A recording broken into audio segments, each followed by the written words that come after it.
రుణమాఫీ చేస్తుండు. ఆగస్టు 15 వరకు ఎందుకే? ఆగస్టు 15 ఏంది? 13 తారీఖు. అరే నేను చెప్పింది మొత్తం విన్న తర్వాత నువ్వు చెప్పు. నేను నా క్వశ్చన్ మొత్తం విన్నాక నువ్వు చెప్పు రాదు.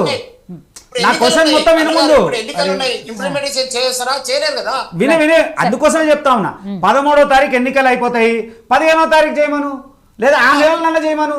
ఆ నెల కాకుండా ఇంకో నెల వదిలేసి 15 తారీఖు వరకు ఎందుకు పోతున్నావు నువ్వు చేయాలనుకున్నప్పుడు అంత దూరం ఎందుకు పోవాల్సిన అవసరం ఉంది? 2 నెలలు గ్యాప్ ఎందుకు? ఎట్లా రుణమాఫీ చేయాలనుకుంటున్నావు? డిసెంబర్లోనే చేస్తాను, డిసెంబర్లో చేయలేదు, డిసెంబర్లో మాట తప్పినావు. 13వ తారీఖు ఎన్నికలు అయితేనే 15వ తారీఖు లేదా 16వ తారీఖు ఇవ్వాలి.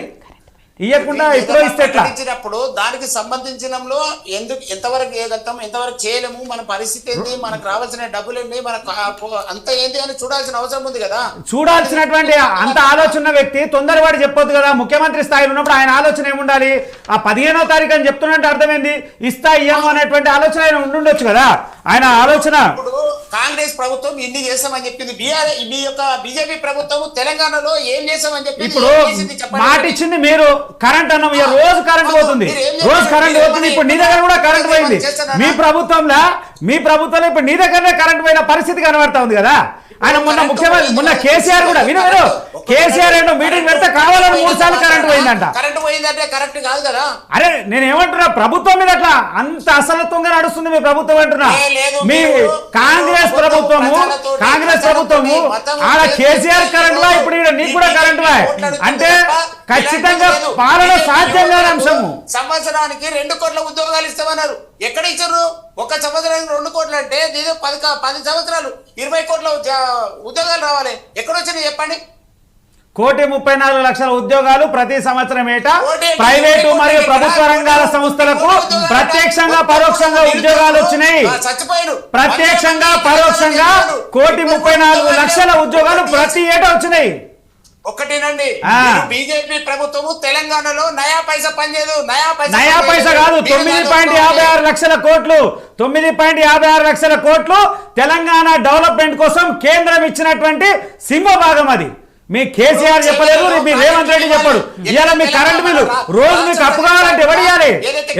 కేంద్రం దగ్గరనే కదా నువ్వు తీసుకునేది.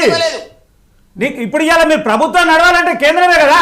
అందుకోసం ఏమన్నాడు, వద్దు కేంద్రంతో వెళ్ళొద్దని మీ నాయకుడు పోయి బడే బాయ్ వేడుకుంటున్నాడు. ఆయనతో వేడుకోకపోతే మొత్తమే పరిస్థితి లేదు. నిధులు ఇవ్వలేదు. మీరు బీజేపీ ప్రభుత్వం ఎక్కడ కూడా పనిచేయలేదండి. మీరు ఏది మోసం చేస్తా ఉన్నారు, ప్రజలు వంచిస్తున్నారు, మోసం చేస్తా ఉన్నారు. జై శ్రీరామ్ అంటున్నారు. జై శ్రీరామ్ అనేది మా అందరికి ఎవరొద్దన్నారు? నిన్న వద్దన్నమా జై శ్రీరామ్ అని? జై శ్రీరామ్ అనేది ఒక భారతీయ జనతా పార్టీ పేటెంట్ కాదు. భారతీయ జనతా పార్టీ పేటెంట్ కాదు. అను నువ్వు జై శ్రీరామ్ నిన్న ఎవరొద్దన్నారు? ఎవరికి ఏమి చేయలేదు. ఏం చేయలేదు? చెప్పండి ఒకటి. ఏం కావాలి? మొత్తం చిట్టా ఇస్తా, మొత్తం చిట్టా ఇస్తా. మీ నియోజకవర్గాలకు ఎంతెంత నిధులు ఇచ్చారో చెప్తా. నేనేమంటున్నా, మీ ఊరు ఉందా? ఏ ఊరు మీది?